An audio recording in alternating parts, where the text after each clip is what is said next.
The SKS was designed in the early 1940s and has been produced in Russia, China, and many former Eastern Bloc countries. Millions of these rifles have been collected and shot by sportsmen since they were first introduced into the United States. Like the AK-47, the SKS is known for its reliability even under the harshest conditions. However, it still requires a little TLC, especially when shooting corrosive ammo. In this series by Brownells, we'll show you step by step how to disassemble, clean, lubricate, and reassemble your SKS rifle. As always, before performing any maintenance, begin by opening the magazine and inspecting the chamber, ensuring that the gun is unloaded. With the gun now safe, close the magazine, rotate the takedown lever 90 degrees, and pull the lever out to the right. With the takedown lever rotated and pulled out, the receiver cover is free to be removed. This leaves the recoil spring assembly exposed, and it can also be taken out and set aside. Then the bolt and carrier can be drawn rearward, and the carrier lifted out, followed by the bolt. Next, we can remove the handguard along with the gas piston.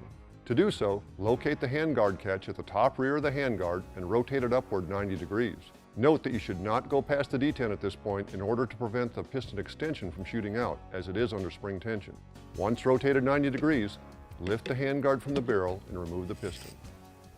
We now need to remove the piston extension from the rear sight assembly. It's compressed by a strong spring, so be careful not to lose it. Place your hand in front of the piston extension and rotate the handguard catch past the detent. Then remove the extension and its spring and set them aside. Before we go any further, we need to lift the cleaning rod from its recess. Now we can move on to the trigger group. Use a punch to depress the trigger guard latch and take out the trigger mechanism. Then pull the magazine down and out. Be aware that the recoil spring assembly, magazine assembly, and trigger mechanism should not be disassembled for normal maintenance, but will need to be cleaned. Next, we'll separate the stock from the receiver. The receiver may be very tight in the stock, but it will pivot up at the rear, allowing you to remove it. Lastly, we'll disassemble the bolt. You'll want to use a 1/8 inch punch to remove the firing pin retainer. Then take the firing pin out of the rear, push the extractor rearward, and pivot it away from the bolt.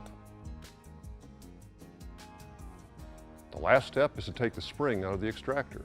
The gun is now fully disassembled and ready for cleaning, and we'll go over that in part 2 of this Brownells SKS maintenance series.